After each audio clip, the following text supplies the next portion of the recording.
Hello, hello, hello, hello, hello, everybody. This is Marshall Goldsmith.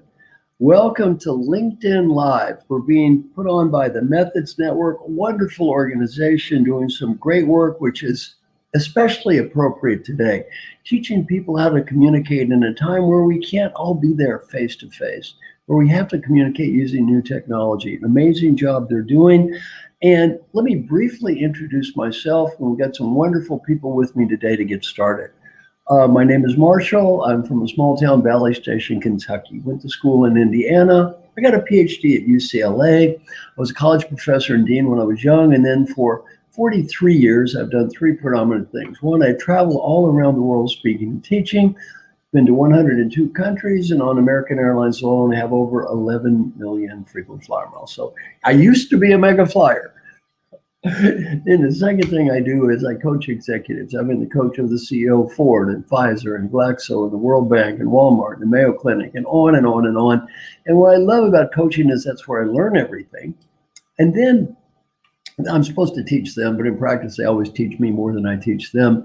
Then the third thing I do is write and edit books and articles. I have written or edited 41 books, 6 bestsellers, 3 big bestsellers, and 35 purchased by my mother, my father, and relatives. So that's what I've been doing. And then also, I met a great woman named Aisha Bursell, and she said, "Who are your heroes?" My heroes were kind and generous people who were great teachers, and she said, "You ought to be more like them." I decided to adopt people, teach them all I know for free, and the only price is when they get old, they have to do the same thing. Pay it forward, give to others. And made a little video and put it on LinkedIn. I thought maybe 100 people would apply and I'd adopt 15. So far, 18,000 people have applied and I've adopted maybe 200, 250. So it's a wonderful project called 100 Coaches. And today we're being sponsored by that wonderful group. And we have 2 members of the group here today, and also Thinkers 50, the world's #1 organization for rating and management thinkers. And speaking of which, I have a co-host today, the wonderful Sanyin Chang. Sanyin is Thinkers 50, #1 coach in the world. #1. Now, she may be entered into the galactic contest, so she could be #1 in the whole galaxy. But for now, she's just #1 in the world, as far as I know. I used to be #1 in the world, but now I'm old. They put me in the Hall of Fame. So now Sanyin is #1 in the world. And also we have with us my wonderful, wonderful friend, Sandy Ogg. Now, let me introduce both of these people very briefly. Sanyin is in charge of the Coach K Center there at Duke. Fantastic woman, great author, teacher, coach, #1 Thinkers 50. And then my friend Sandy Ogg. Sandy and I, we've known each other forever, since we were both little kids. Sandy is a great friend and a wonderful human being. Thank you for your service. He worked in the Coast Guard, did a lot of good, saved a few lives out there, which is wonderful. And then also he's been a corporate person. He worked for Motorola, where I worked with him. And then he worked for Unilever, and then finally at Blackstone, where he's running the people practice at Blackstone. And now he's got his own business, CEO Works. And Sandy and me has come up with a brilliant idea. What's the definition of brilliant? The brilliant idea is when you hear it, you say, well, that just makes common sense, but no one thought of it. Well, he's come up with an idea that just makes common sense, but just to my knowledge, almost no one does it. So it's a fantastic idea. And Sandy's whole area of expertise is, this concept of matching talent to value. Now, Sandy, if you don't mind getting started, I'm going to ask you to spend a couple of minutes and give us the basics. It sounds like a basic idea, but I've worked in so many corporations, almost none have ever done this. Give me your concept of how do you talk about matching talent to value? Just a little of the background. Yeah, well, Marshall, first of all, it's a real privilege to be with you and also with Sanyin, 2 people that I admire greatly. So what a privilege to have a chance to spend some time with you, and of course time with everyone else also. And talent to value is basically saying that, when the world was flat and slow, organizations were designed and roles were designed within those organizations, and things were not moving around too much. And so people tended to be connected into a hierarchy, And then what they would tend to want to do with their, to advance their career was to move up and move up in the hierarchy, because that was the way to advance your career, to earn more money, and so on and so forth. And then the world started to move quickly, and the external rate of change went from, and we've been talking about change, you and I, Marshall, for 40 years. But change went from a linear to kind of an exponential, and things started to move much, much quicker. And that had an impact on the roles. And so what, job descriptions and what people were supposed to do every day was, these external changes were starting to impact things right at a single job. And so people would get disconnected. First of all, the roles would get disconnected because change would hit, value shifts, and when that value starts moving around, then money tends to follow it.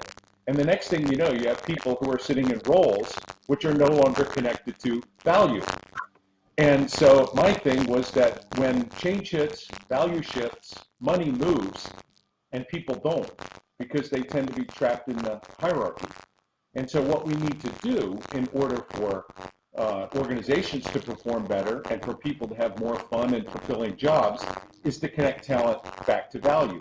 And if we can then get talent and value realigned, then organizations perform better and people have more fun. Sandy, that just makes 12 tons of sense. And, one of the things, before I turn it over to Sanyin, by the way, is going to be my co-host on all of these shows moving forward. So thank you, Sanyin. Thank you. Oh, one of the questions I was supposed to do, Sanyin, remember this, I always forget. I'm supposed to ask people, write down your questions for Sandy or any of us in the chat box. So when we get done, then we can answer your questions. I'm supposed to do that every show, but I keep forgetting. So Sanyin, you're going to be my co-host. A part of your job is to remind me what we're supposed to do here. So we're supposed to ask people if they have any questions. Well, Sandy, one thing, before we get back to Sanyin, one thing I love about what you've done is you gave an example of some huge corporations where 50 people are largely responsible for a lot of the value creation in those companies, yet there was almost no connection between how they focused on hiring these people, how important they were, how much money they made, compared to the value they were creating for the company. And you came up with this incredibly radical idea of, if Mary over there is responsible for 60% of the value of the company, maybe we should treat her as if she's important, or pay her, or other things like that, which sounds like a statement of the ridiculously obvious, yet almost nobody does it. Can you just share that with people?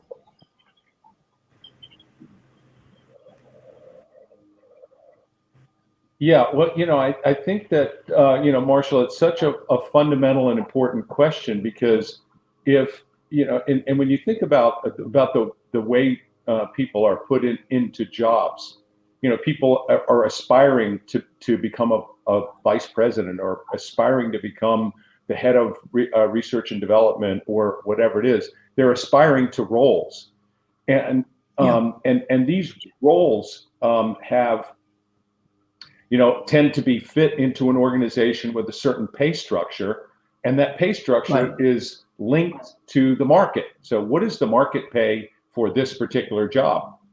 Well, when you begin to think about connecting these roles to value, and now we can understand what is it that this role actually does produce. And then we can begin to think, instead of paying to the market, we can pay for value. And I think this is one of the things, having worked in a large corporation like Unilever versus working in a private equity firm like Blackstone.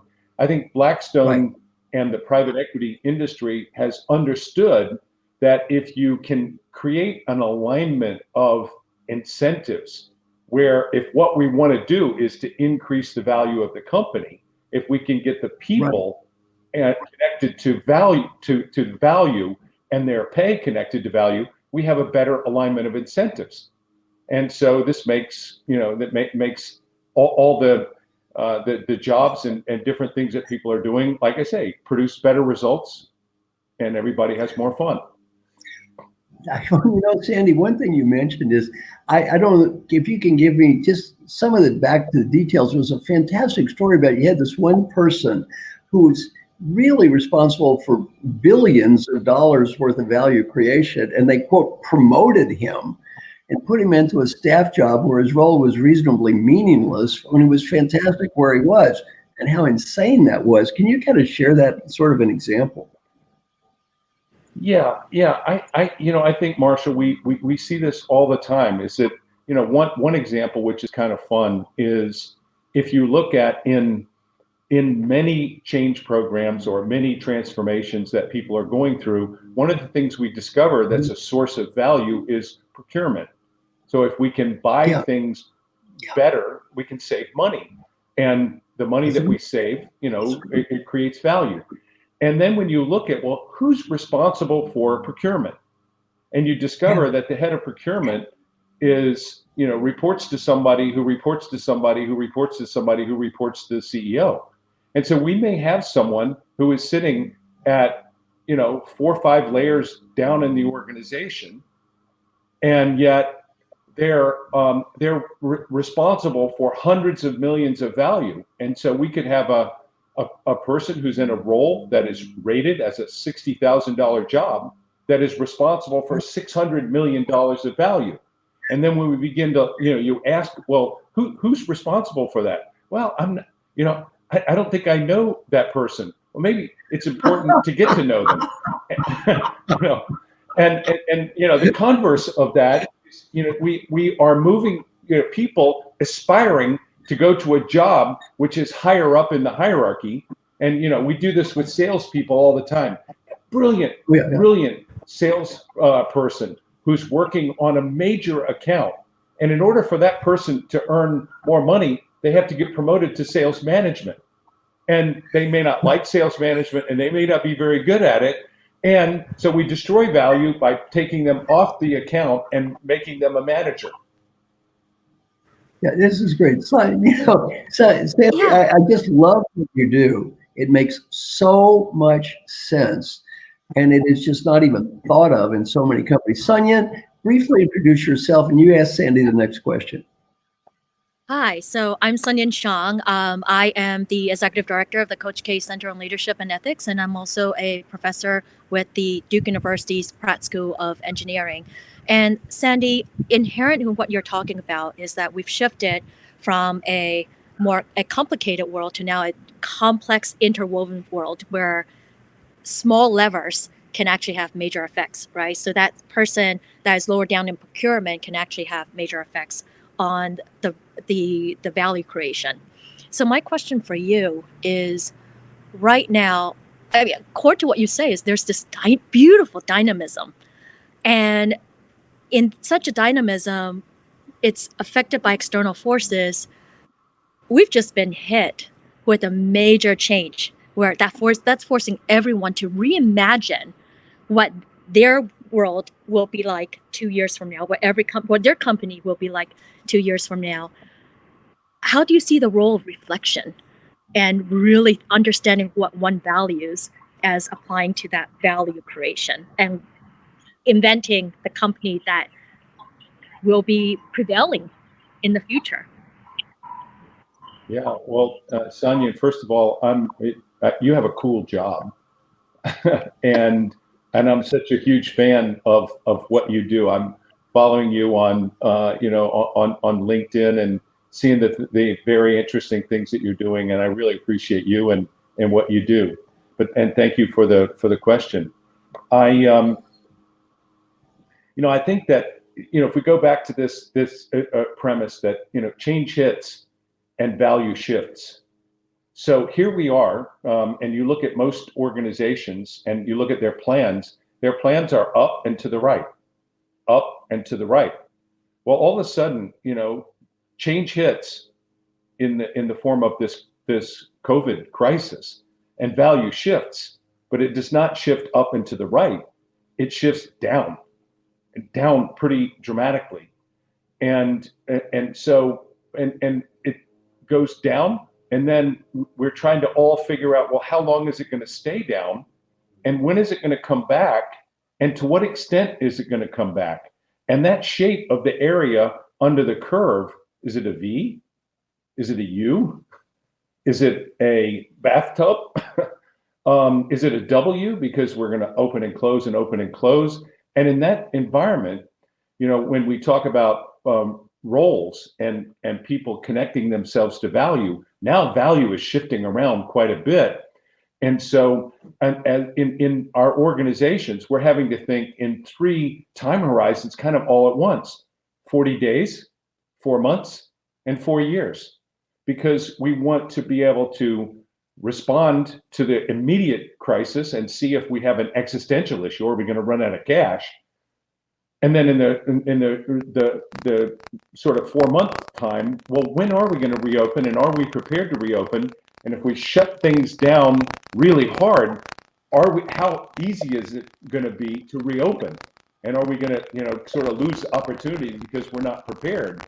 And then what opportunities are presented? And if you think about all of us, the human imagination now coming out when change hits and value shifts, and you begin to see people making all kinds of interesting pivots. So we're in this really interesting time. So the whole point would be, none of us should ever let a crisis go to waste in terms of the kind of opportunities that it can provide for our companies, but also, more importantly, what it can mean for me. And what sort of an opportunity. So what pivot does this allow me? What pivot does it allow my organization? And so there's one thing which is think, gee, I'm scared. This is tough. And yes, it is tough. And my gosh, the human cost of this is unimaginable. But on the other hand, there are these amazing opportunities that are emerging, that we're seeing, kind of all over the place. I don't know if I answer your question, Sandy. Well, can we get tactical? That was awesome, Sandy. And the way you think about things is it's so insightful and innovative. And so, if we were to get tactical and think about how do you even see, right? Because right now, when we're afraid, it's hard to really see the opportunities or even see the silver linings, or different trajectory.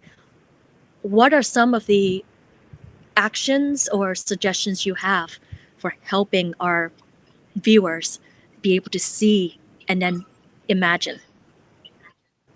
Yeah, it's such a fun question, and what I would say is, when people talk about value, they sometimes it sounds like sort of an abstract concept, but it's basically where does our organization make money, or where does it make a contribution to society today? And when change hits, and then the value starts moving, or the places and the ways that we make money begin to move around. So what's going up? What are the up elevators? What's going down? What are the down elevators? Because when things are going up or things are going down, it's going to create opportunity. And so what we want to see is, well, if it's going up, what's going up? Or if it's going down, what's going down? And can I make a contribution? Can I connect my talent, my superpower? And people talk about strengths. I think, we sort of moved from understanding what we're not so good at to really kind of get focused on what we are good at. And I think in today's world, in a real high rate of change world, we need to understand our superpower. And if we can match our superpower with one of these value opportunities, an up elevator or a down elevator, then, and you said, roll, talent, click. And when it clicks, boom, good things happen. And we've all experienced this, in our lives, where we either observe it in someone else or we observe it in ourselves. Roll, talent, click, boom. So that's what we're trying to create, is create a boom.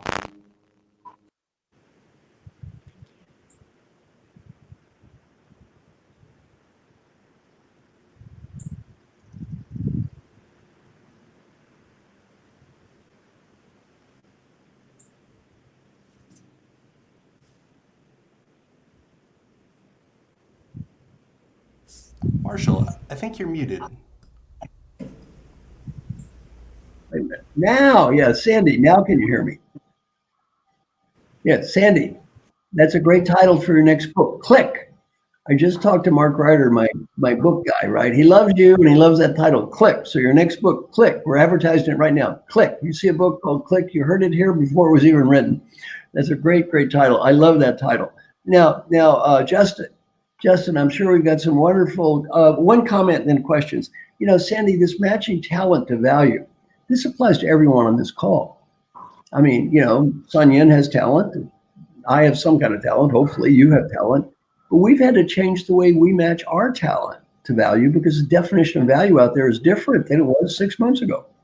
So I think your comments apply not only to corporations, your comments apply to everyone on this call and our own lives. So I just love it. And now over here, Justin, do you have a good question for Sandy coming from the audience? Hello, Marshall. It's Sarah MacArthur, not Justin, for today. Welcome, everyone. This is what a wonderful interview. Hello. Thank you so much for being here.